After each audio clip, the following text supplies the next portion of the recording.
We have with us Mr. Larry Hollon, United Methodist Communications Director. Mr. Hollon, please tell us the scope of work of the United Methodist Communications in the United Methodist Church.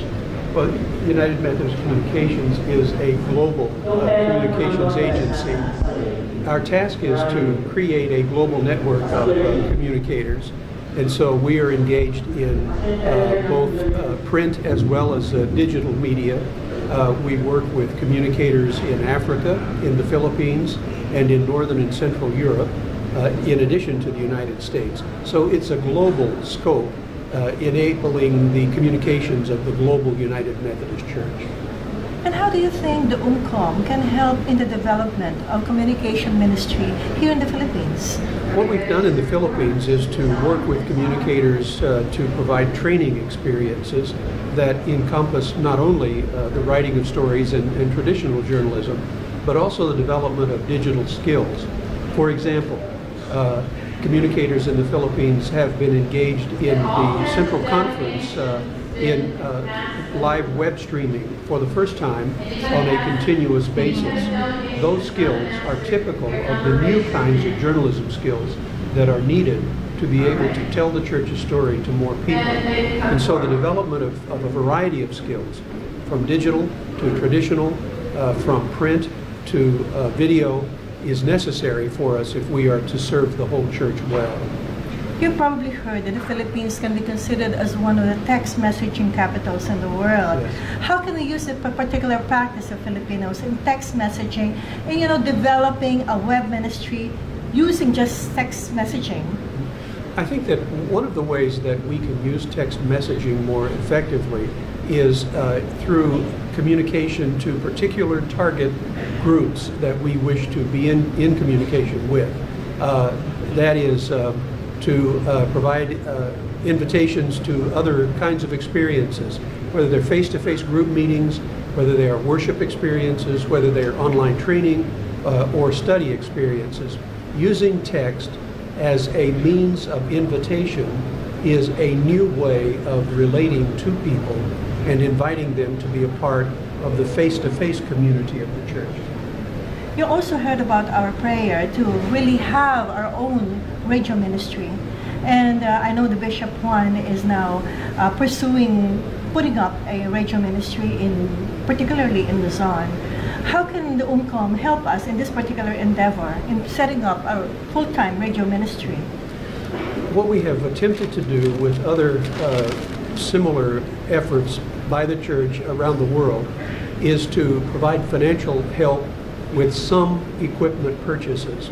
The great challenge of radio ministry is the ongoing self-sustainability. It's the ability to raise funds to keep the ministry on the air.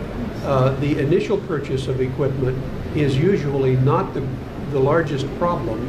It's what you sustain the equipment with in terms of staffing, salaries, technical support, engineering, after the equipment has been purchased. And so that's an ongoing challenge that we in the church must face. It does not mean that it's an impossible challenge, but it means one that we have to work at to be very sure that we can not only have an initial radio response, but an ongoing radio response. What do you think so far? What are your impressions so far on the communications coverage with the media team during the Philippine Central Conference? My impression is just to be overwhelmed. It is so wonderful to see the assembly of communicators that are working on this live streaming broadcast, for example. But more than that, it is just the wonder of seeing people who really know what they're doing, who are really skilled at what they're doing. And that skill, coupled with their commitment, is quite amazing. I was watching one of the directors move about the floor of the Central Conference to provide instructions to the camera operators.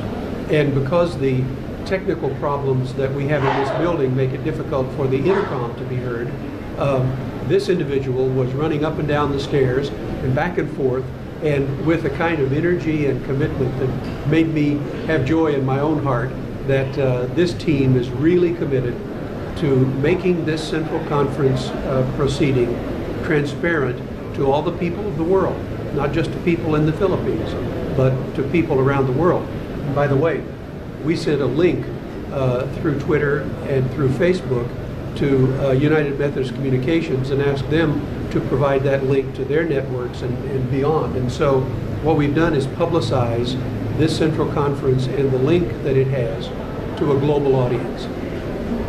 So now really, this is really a future for hope, especially in the Philippines, for our communications ministry. But since we have begun it here in the Philippines Central Conference, how do you think we can now really put it, develop it further so that it can be felt at the grassroots level, the local church level? I think what we have to do is carry training from the conference communicators into districts and into local levels. The Philippines is one of the most frequently, let me rephrase that, there are more text messages sent in the Philippines on a daily basis than almost any other country in the world. That is, there are 1 billion text messages being passed from person to person in the Philippines on a daily basis. What that means is that the Philippines is, in a sense, already wired. And we need to begin to bring that awareness to our local pastors and to our local church leaders so that they understand that in this wired horizontal communications landscape, the church must be present. And communicators in the Philippines must be more than the people who operate the equipment. They must be people who are thinking about how we speak of the gospel to people in this environment and provide church leaders with the strategies to do that. And so our task has become much more complex and much more challenging. We now are part of the strategic thinking and planning of the conference if we are to do our job well. I see. Because now some churches really want to go into the web ministry, but they cannot overcome this traditional mindset, also the thinking that they're not equipped to go into it. So how could we overcome this particular mindset, this traditional mindset, so that they'll be courageous enough to go into the digital ministry? I think that John Wesley is our most useful example. Wesley went from the pulpit to the streets.